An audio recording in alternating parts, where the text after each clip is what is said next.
प्यारे विद्यार्थियों, पिछले वीडियो में हमने कक्षा 10वीं की प्रश्नावली 3.2 के प्रश्न नंबर 1 से लेकर प्रश्न नंबर 3 तक के प्रश्न हल किए थे।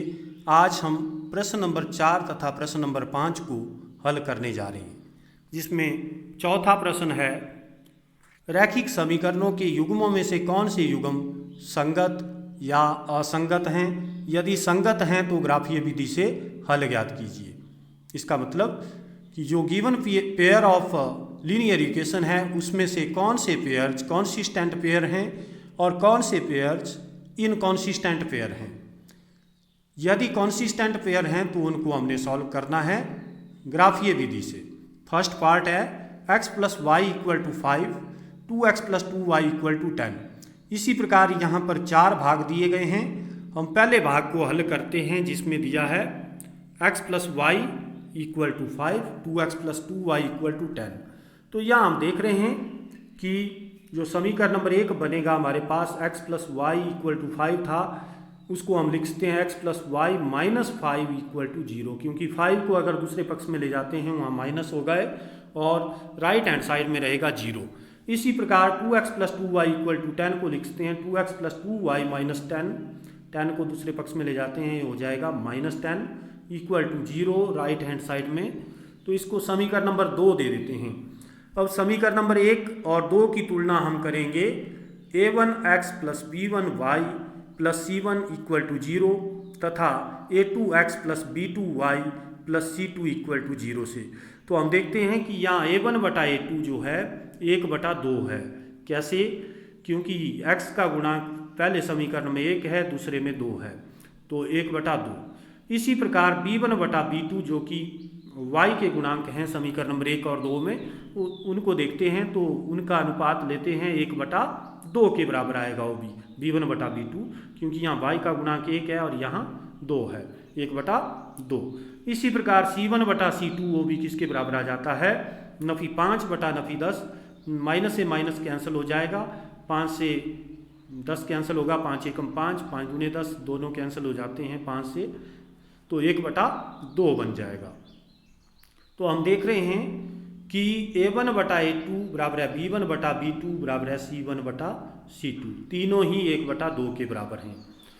तो इस स्थिति में जब a1/a2 = b1/b2 = c1/c2 हो तो रैखिक समीकरण युग्म के अपरिमित रूप से अनेक हल होते हैं, अर्थात रैखिक समीकरणों के युग्म संगत होते हैं। जब भी रैखिक समीकरण युग्म का एक अद्वितीय हल हो या अपरिमित रूप से अनेक हल हो तो रैखिक समीकरणों का युग्म संगत होता है। अब अगर ये संगत है तो हमने इसका हल भी ग्राफीय विधि से हल करना है, इसको हल ज्ञात करना है। तो हम देखते हैं समीकरण नंबर 1 से x = 5 नफी y आ जाएगा, क्योंकि x जमा y = 5 था, y को दूसरे पक्ष में ले जाते हैं तो ये हो जाएगा x = 5 नफी y। तो इसके कम से कम हमें 2 हल ज्ञात करने हैं, जो कि सारणी नंबर 1 में हमने ज्ञात किए हैं।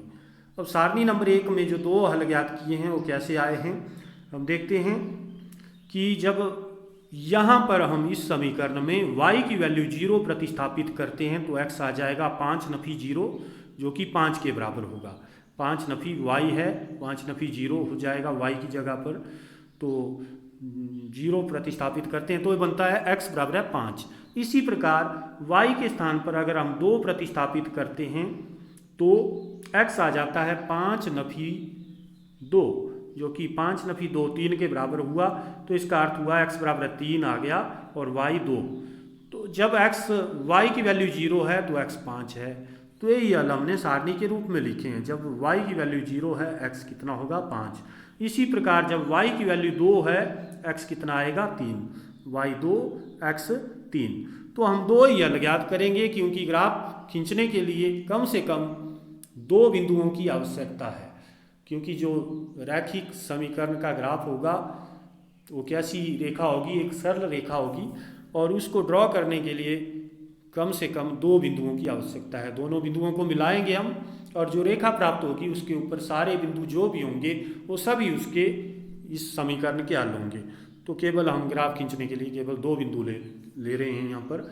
अब समीकरण नंबर 2 से 2x + 2y = 10 या इसको हम इस प्रकार भी लिख सकते हैं, दोनों पक्षों में 2 से भाग कर देते हैं, तो 2 से भाग करने पर ये बन जाता है x जमा वाई बराबर है 5।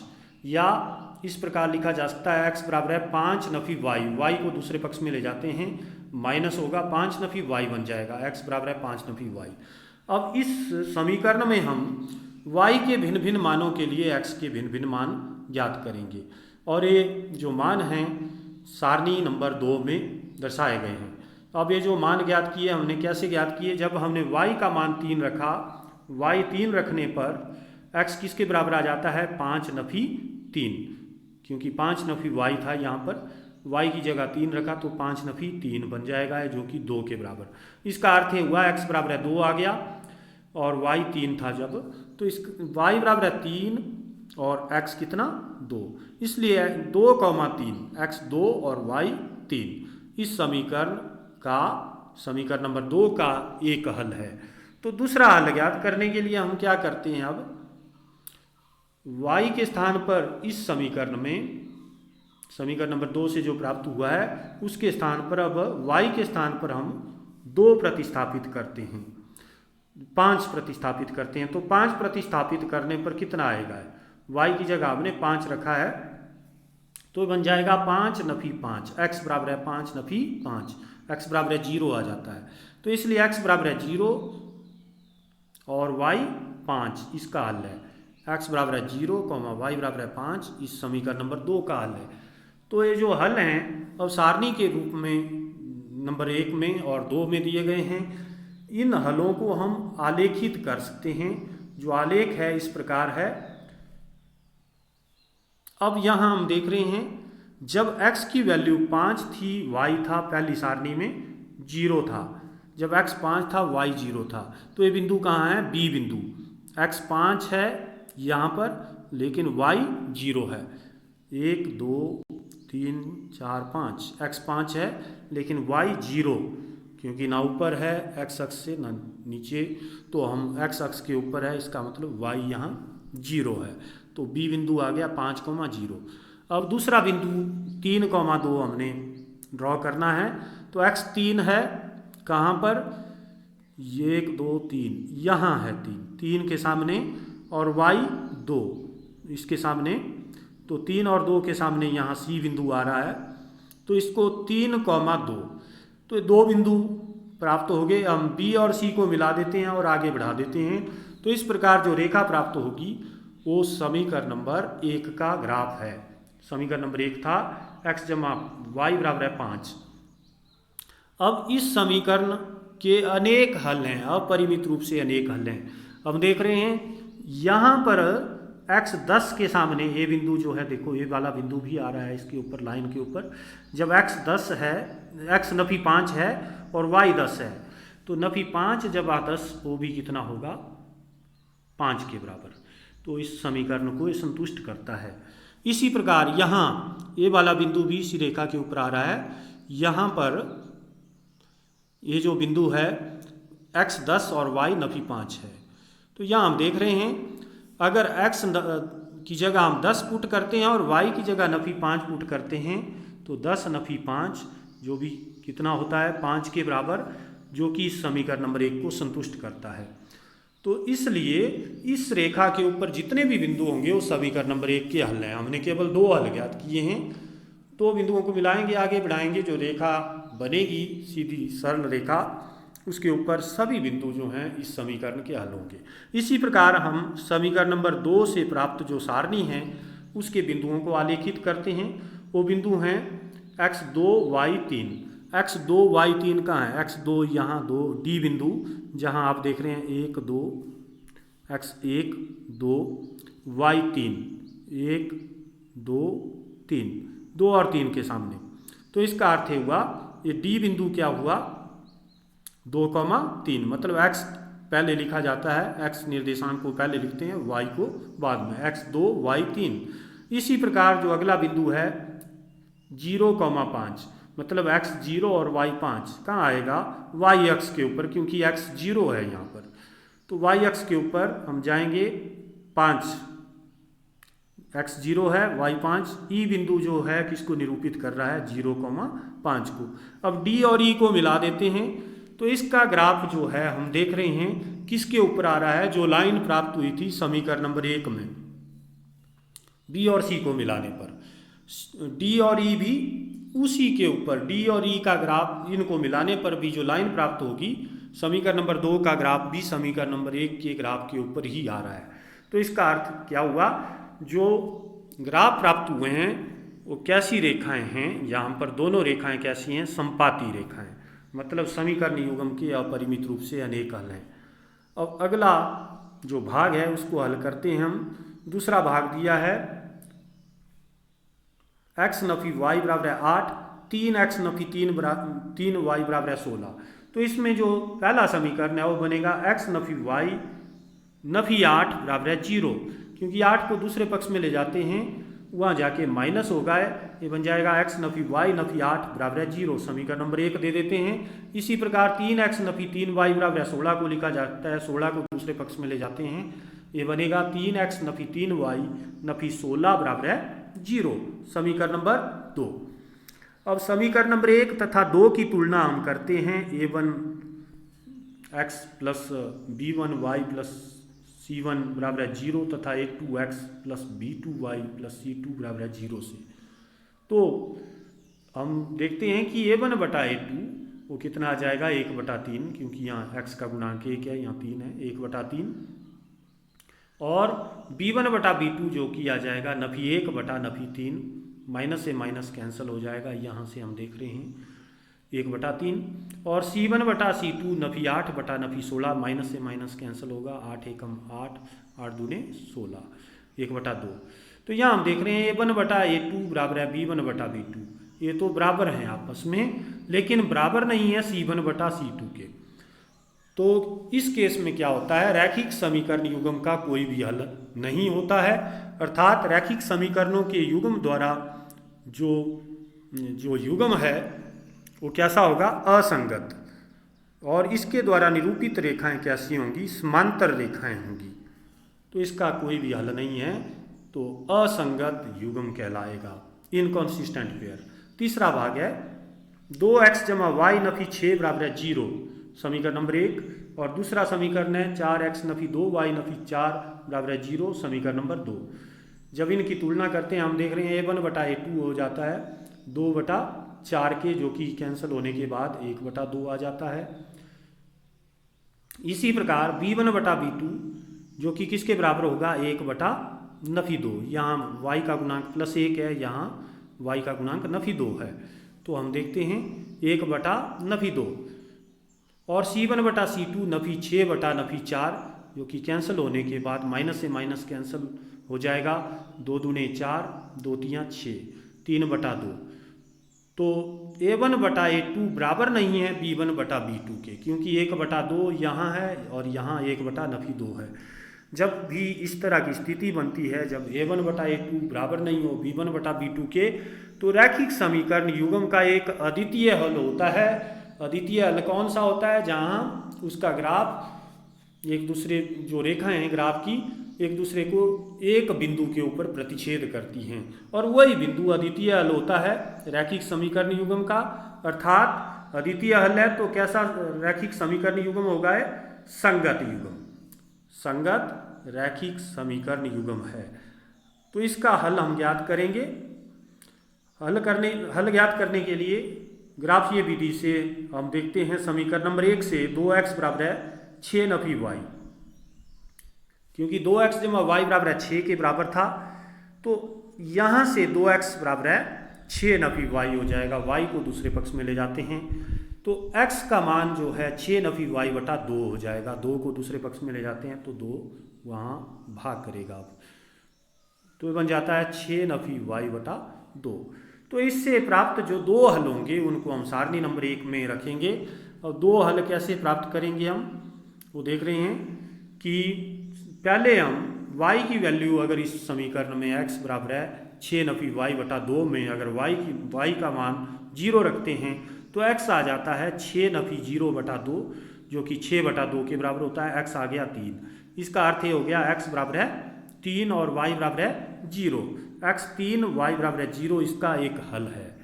इसी प्रकार जब हम y का मान यहाँ पर 2 रखते हैं, y बराबर है 2 रखते हैं इस समीकरण में, तो x की वैल्यू आ जाएगी 6 नफी y की जगह यहाँ पर 2 होगा, y 6 नफी 2/2 जो कि 4/2 बन गया। कैंसिल होने के बाद ये आ जाएगा x बराबर है 2 के बराबर। इसका मतलब ये हुआ x बराबर है 2, y बराबर है 2, समीकरण नंबर 1 का अन्य हल है। 2 हल हमने ज्ञात कर लिए, एक 3,0, दूसरा 2,2। इसी प्रकार हम समीकरण नंबर 2 के भी 2 हल ज्ञात करेंगे, और जो कि सारणी नंबर 2 में लिखे हैं हमने। तो 2 हल ज्ञात करने के लिए हम क्या करते हैं, जो समीकरण नंबर 2 से हमें प्राप्त हुआ है x बराबर है y जमा 2/2, उसमें हम पहले y की जगह 0 पुट करते हैं, तो x आ जाता है 0 जमा 2/2, 0 जमा 2/2, क्योंकि x था y जमा 2/2, तो यहाँ y की जगह हम 0 पुट कर रहे हैं, 0 जमा 2/2 जो कि 2/2 कैंसिल हो जाएगा, 2 एकम 2, 2 एकम 2, x बराबर है 1। इसी प्रकार जब y की वैल्यू हम यहाँ 2 पुट करते हैं तो x आ जाएगा यहाँ से 2 जमा 2/2, 2 जमा 2/2, क्योंकि y की जगह आपने 2 रखा है, तो 4/2 कैंसिल होने के बाद ये बन जाएगा 2। तो x 2, y बराबर है 2, ये इसका अन्य हल है। पहला हल आया था x बराबर है 1, y बराबर है 0। तो जो सारणी नंबर 1 और सारणी नंबर 2 में जो हल प्राप्त हुए हैं उनका ग्राफ हम इस प्रकार खींच सकते हैं। जो ग्राफ होगा यहाँ है, जो सारणी 1 थी उसके बिंदु थे 3,0, जब x 3 है y 0 है, यहाँ हम देख रहे हैं x 3 y 0। दूसरा बिंदु है 2,2, यहाँ x 2 के सामने और y 2 के सामने, ई बिंदु, या इसको सी बिंदु भी वहाँ आएगा, सी बिंदु या ई बिंदु बोल लो इसको, ई बिंदु 2,2। और जो अब सारणी 2 के बिंदु हैं 1,0, 2,2, तो इसमें हम देख रहे हैं एक बिंदु ऐसा है जो दोनों में आ रहा है 2,2, यहाँ भी 2,2 है, और 3,0 ये वाला बिंदु है x 3 y 0 3, और यहाँ 1,0 x 1 है यहाँ पर, लेकिन y 0 है, x अक्ष के ऊपर है बिंदु। और जो कॉमन पॉइंट है दोनों में वो है 2,2, जो इस समीकरण में भी, समीकरण के जो हल हैं समीकरण नंबर 1 के उसमें भी आ रहा है, समीकरण नंबर 2 के हल में भी आ रहा है 2,2। इसको हमने यहाँ ड्रॉ कर लिया है, मतलब इस बिंदु पर ये रेखाएं एक दूसरे को प्रतिच्छेद करेंगी। समीकरण नंबर 1 और 2 से जो प्राप्त रेखाएं हैं उनका ग्राफ हम देख रहे हैं। यहाँ पर रेखाएं किस बिंदु पर प्रतिच्छेद कर रही हैं, 2,2 पर। तो यही बिंदु क्या होगा, समीकरण नंबर 1 तथा 2 का एक अद्वितीय हल होगा जो हमने ज्ञात करना था। अब आगे इसमें चौथा भाग है 2x नफी 2y नफी 2 बराबर है 0 और 4x नफी 4y नफी 5 बराबर है 0। तो इसमें जो समीकरण नंबर 1 और 2 दिए हैं, अगर इनकी तुलना हम करते हैं, a1 बटा a2 जो कि 2/4 के बराबर है, जो कि काट कर 1/2 आएगा, 2 एकम 2, 2 दूने 4। इसी प्रकार b1 बटा b2 बराबर है नफी 2 बटा नफी 4 होगा, यहाँ माइनस से माइनस कैंसिल हो जाएगा, 2 फिर से 2 एकम 2, 2 दूने 4, 1/2 आ जाएगा। और यहाँ तीसरा c1 बटा c2 नफी 2 बटा नफी 5, माइनस से माइनस कैंसिल होता है, बन जाता है 2/5। तो हम देख रहे हैं a1 बटा a2 बराबर है b1 बटा b2, ये तो दोनों बराबर हैं, लेकिन बराबर नहीं है c1 बटा c2 जो कि 2/5 के बराबर है।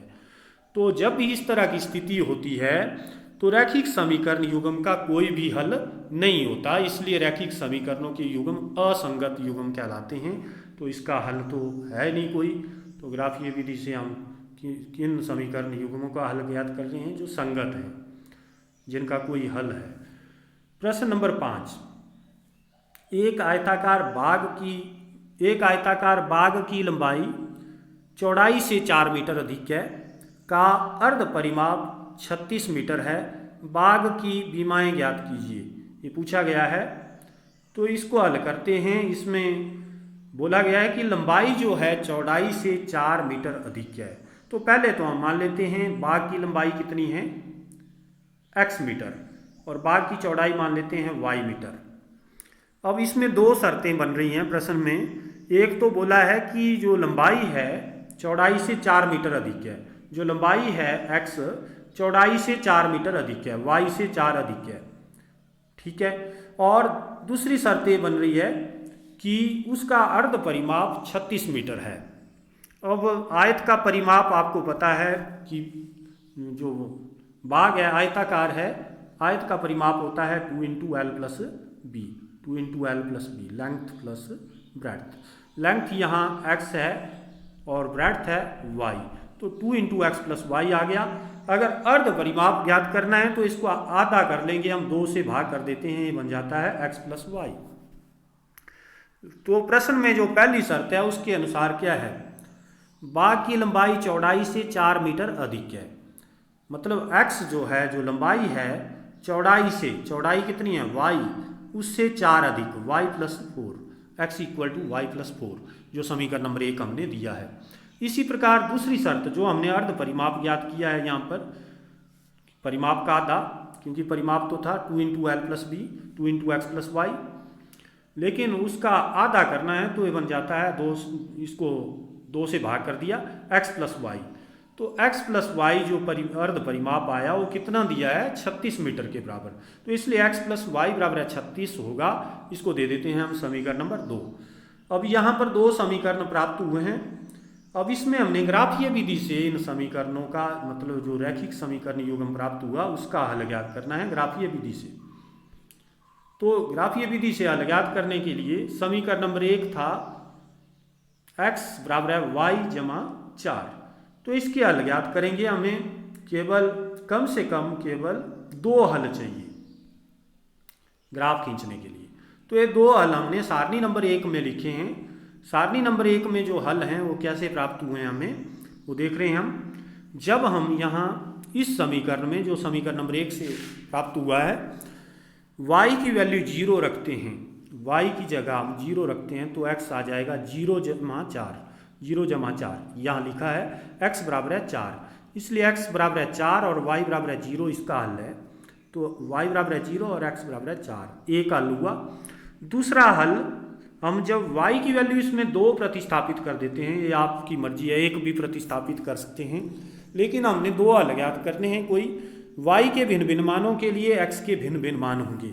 तो y मैंने यहाँ 2 रखा तो x की वैल्यू आ जाएगी x बराबर है 2 जमा 4, y की जगह यहाँ पर 2 रख देंगे, 2 जमा 4, x बराबर है 6 आ जाता है। इसका अर्थ हुआ x बराबर है 6, y बराबर है 2, इसका एक अन्य हल है। तो 2 बिंदु प्राप्त हुए जो सारणी नंबर 1 में, इनको हम बाद में आलेखित करेंगे, लेकिन अभी हमने समीकरण नंबर 2 का भी अन्य हल ज्ञात करने हैं, 2 हल ज्ञात करने हैं। जो हल हैं तो हमने सारणी नंबर 2 में रखे हैं। दूसरा समीकरण था x बराबर है 36 नफी y, तो इसके जो 2 हल प्राप्त हुए हमें वो हैं x 26 y 10 यहाँ पर और x 16 y 20। तो यहाँ हम देखते हैं कैसे, जब हम y का मान यहाँ पर 10 रखते हैं, अपनी मर्जी से आप रख सकते हैं क्योंकि ग्राफ खींचना है आपने। अब इसमें y की वैल्यू जब 10 रखते हैं तो x किसके बराबर हो जाएगा 36 नफी y की जगह यहाँ पर 10, 36 नफी 10, x बराबर है 26। तो इसलिए x बराबर है 26, y बराबर है 10। इस समीकरण नंबर 2 का एक हल है जो कि x बराबर है 26, y बराबर है 10, सारणी नंबर 2 में रखा है हमने। तो ये कैसे ज्ञात किए हैं हमने, पहले यहाँ पर ये ज्ञात कर लिए हैं, फिर सारणी बनाई। तो अब हम y बराबर अगर 20 रख देते हैं, यहाँ पर y के स्थान पर इस समीकरण में 20 रखते हैं तो ये बनेगा x बराबर है 36 नफी 20, 36 नफी 20, जो कि कितना हो जाता है 16। इसलिए x बराबर है 16, y बराबर है 20, समीकरण नंबर 2 का अन्य हल है। तो 2 ही हल चाहिए हमें, मतलब 2 बिंदु आगे हमने जो सारणी नंबर 2 में लिखे हैं कहाँ से प्राप्त हुए, समीकरण नंबर 2 से। अब जब इनका ग्राफ खींचेंगे, हम इनको आलेखित करेंगे तो दोनों बिंदुओं को मिलाएंगे तो जो प्राप्त रेखा होगी वही समीकरण नंबर 2 का हल होगा। इसी प्रकार समीकरण नंबर 1 के लिए जो सारणी बनी है उसका भी हम ग्राफ खींचेंगे। दोनों रेखाएं एक बिंदु के ऊपर प्रतिच्छेद करेंगी। क्यों करेंगी? क्योंकि इनका एक अद्वितीय हल है, ये हम पहले जान चुके हैं। तो अब यहाँ हम देख रहे हैं कि जो सारणी नंबर 1 है वो है x4 है जिसमें y 0 है।